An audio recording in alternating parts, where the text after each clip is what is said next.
What's up, YouTube? It's your computer engineering gamer, and I'm back with some fresh new content. And today we're going to be talking about Code Geass, or better known as Code Geass Lelouch of the Rebellion, originally. And I'm just going to come out and say it. It was a fucking banger.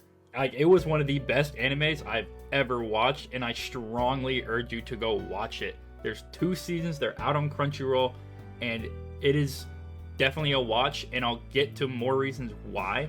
Your favorite anime that you might watch also responds to this show in itself. So Code Geass released in 2006 in Japan, and it's just an overwhelmingly positive experience. First thing I want to note, the OSTs. World End and Colors from Code Geass are absolute bangers. But the best part about them is that they don't fucking match the vibe of the show at all. Like, these are some positive, uplifting songs. I'm not going to play them here. Just go listen to them on your own. This is Zara. You can say hi to her. But go listen to them on your own. And you can feel the vibes. They're, like, upbeat, positive. Even though the song's called World End, it's a fucking positive, like, vibe. And then you get into the show, and it's Lelouch taking Japan against Britannia, getting revenge on his father. His mother is dead. He has a sister who is crippled and blind. Like, Lelouch is just a high schooler who decides that he is the prince of the Britain Empire, and he's going to revolt against his father, the Emperor of Britannia, who is basically the world controller at this point, besides, like, a couple of sections of the world. So, Lelouch is kind of the GOAT at the beginning. And so, you know, if you haven't watched it, the process of the show is Lelouch gets power from CC, called the Geass, and he gets the controlling that he can flash his eye. If he looks at somebody, he can control their mind, give them instructions one time ever. He can't give the same person instructions multiple times. It's a one-time deal. So, this doesn't even have to be an instruction that happens immediately. It can be like, oh, 3 days from now, I want you to ram your car into a wall. And that'll happen in 3 days because they are Geassed. And so, you go through the show, Lelouch is the only person with the Geass from CC, and then eventually you find out that there are more people with Geass.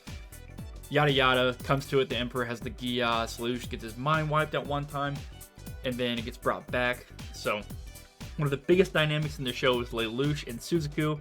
Suzaku is Lelouch's friend when they were young and they grew up together. When Lelouch left Britannia and came to Japan, he lived with Lelouch, grew up with him, and it's an interesting dynamic because Lelouch comes from Britannia as the prince and comes to Japan, and Suzaku comes from Japan, goes against his father, and decides to join the Britain Empire as his way of getting back and helping the Japanese people get with the good side of Britannia. So they stop getting looked down on. They're just called 11s, kind of not even as people, mentioned as just, a number of a certain country where they came from. But the biggest thing I love about Code Geass is the overarching story that concludes in the end. And don't just take my word for it. Like, I'm just a guy who makes a couple videos, no following, but you might know who this is, and this is his favorite anime, and I'll let him explain it. Is my favorite anime, Code Geass, I still think has the best ending to any show ever made. Not just anime. I actually think Code Geass's ending is just the strongest I've ever seen in a TV show, period. It's just, generally speaking... So, if you're not going to take my word for it, Moist Critical, Charlie, is saying that this is the best anime ending you can get in a show, and just one of the best anime out there. And I strongly agree. It is in my top 5, if not, like, top 2. It is an absolute masterpiece, and you can even see what inspires anime coming out today through this show.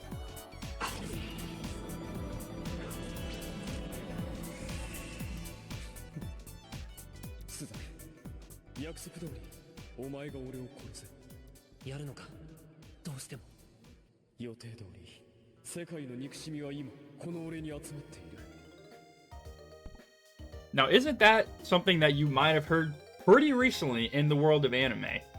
I'm sorry, did you guys forget about Eren Yeager, who decided to become the Titan, eradicate 80% plus of the world, focus all of the hate on himself, and die for his friends?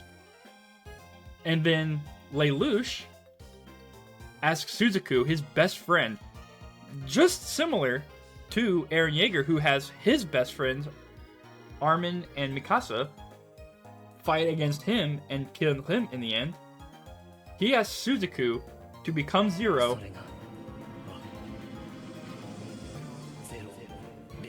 and end his own life, called the Zero Requiem. Known as Zero Requiem is when all the world is focused on him and he finally dies. The world can come together against this common enemy that he became and rebuild. And that was the whole kind of upbringing from the start of the show to the end, is Lelouch getting more power, standing against Britannia, understanding that the only way for the world to come forward is to eradicate something greater than itself, greater than just the Britannian Empire. And so Lelouch becomes that and dies.